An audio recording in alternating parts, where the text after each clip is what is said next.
Hi, I'm Elizabeth and today I'm here to do a tag video. So I'm here with my trusted notebook where I have all of the questions written down. The tag is called the Reader Problems tag and I was tagged by Elena Makridina, and I will leave links to her video and to the original tag video down in the description box.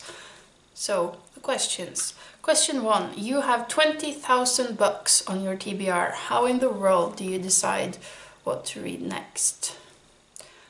I don't know what the answer to this is.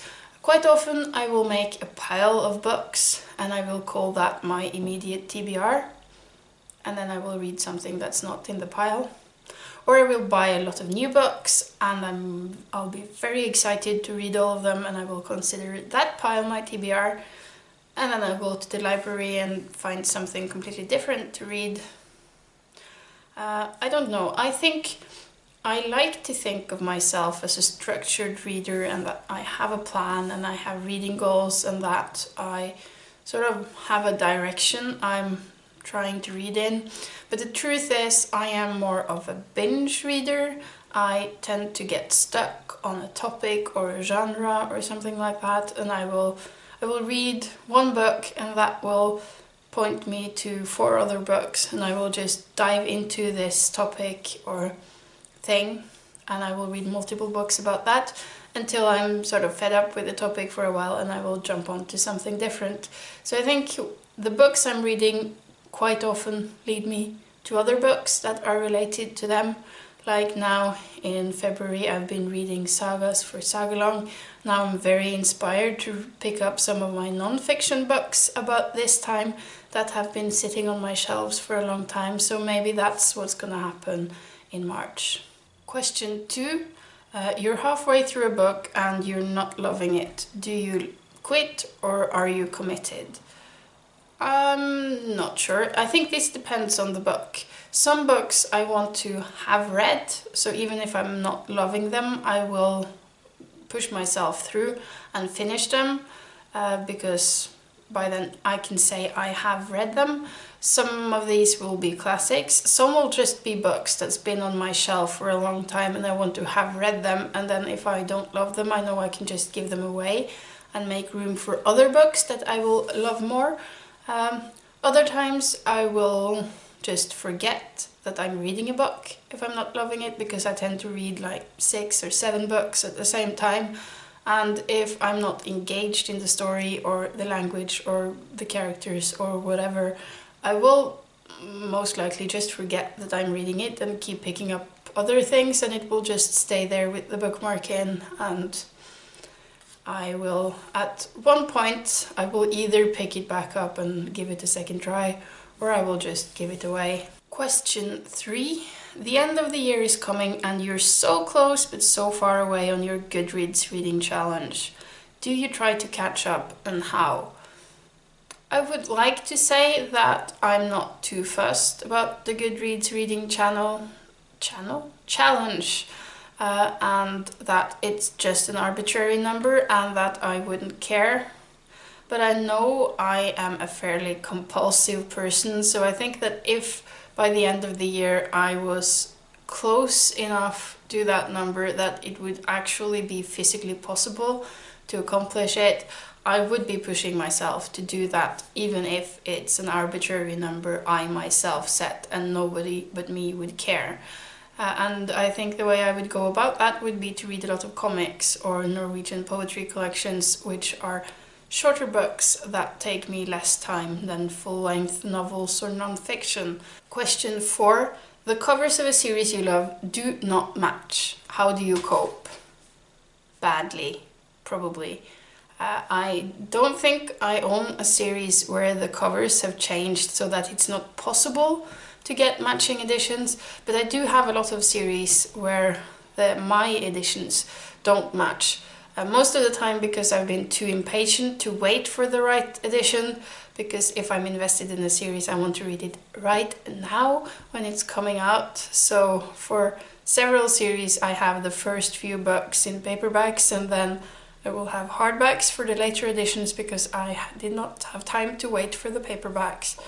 And then you have something like this where I have the first 2 books in the trilogy in a beautiful edition.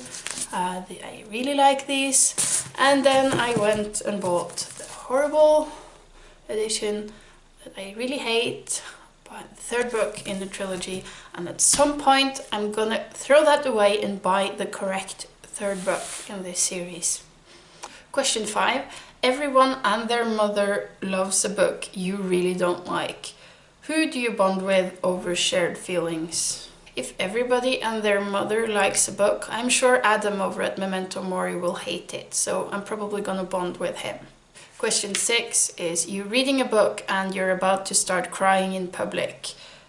How do you deal? I mean, this happens a lot. I do a lot of my reading in public because I have 2 hours of commute every day and I spend that time reading.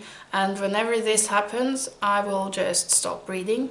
And most likely I'll just start browsing Twitter on my phone, and the urge to cry will pass and rage will replace it.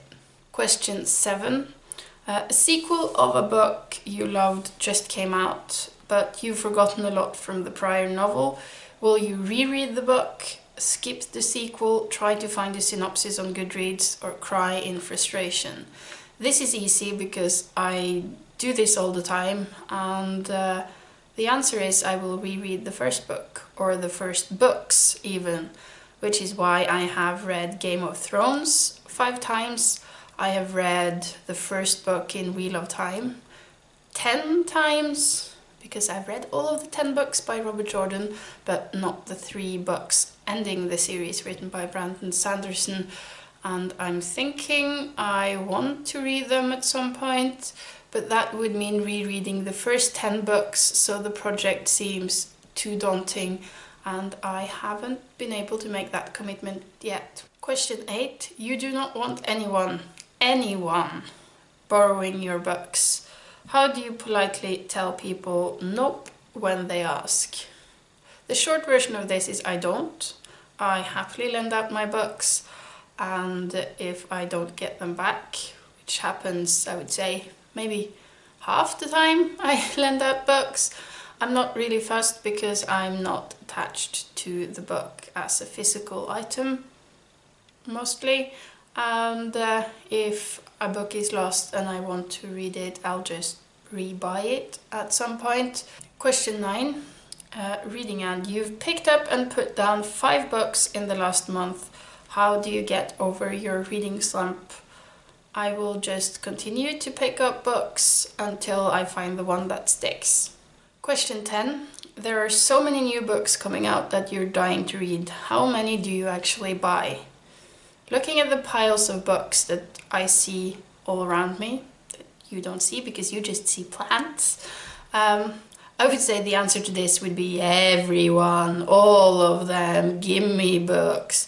But it's not quite true, because I do buy a lot of books, but I tend to buy older books, I tend to buy a lot of second-hand books or paperback editions of books, so that they usually come out like a year after the book was new. I prefer reading paperbacks to hardbacks because they're easier to bring in my backpack on my commute, and they're just easier to read in general. So I don't buy a lot of very new books. Also because new books are really expensive in Norway, so I can't afford to buy all of the new books coming out here. Norwegian hardback, when it's new, costs about £40. That is £40, British pounds, that is. So you can't really buy a lot of those books. I'm more likely to buy new books when they're parts of series, fantasy or sci-fi series that I read in English. I will probably buy those or even pre-order those when there are series I follow. But apart from that, I will most likely wait until they're out in paperback or until I can find them in my library. And the final question, number 11, is after you've bought the new books you can't wait to get to, how long do they sit on your shelf before you get to them? The answer to this question is one of 2 options. Either I will read the book within the first month after I bought it, or it will probably sit on my shelves for several years before I pick them up. when they're new, I want to read them, I want to read them, I want to read them, but then I'll have something else that's newer and I will read that instead. So finally, I'm going to tag someone, and I'm not sure if I'm gonna mess up on this because I think this is an old tag, so some of you might have done this a long time ago and I have just not caught on to it, or you might be double tagged, but I'm gonna try. So I want to tag Silja from the channel with the same name. I want to tag Sophie from Redhead Reading. I want to tag Miriam from Between Vines and Life. You probably did this years ago. I don't know, but if not, I would really like to hear your answers. And I would like to tag Shani from Shani Reads. So that was all from me from now, and until next time, bye bye.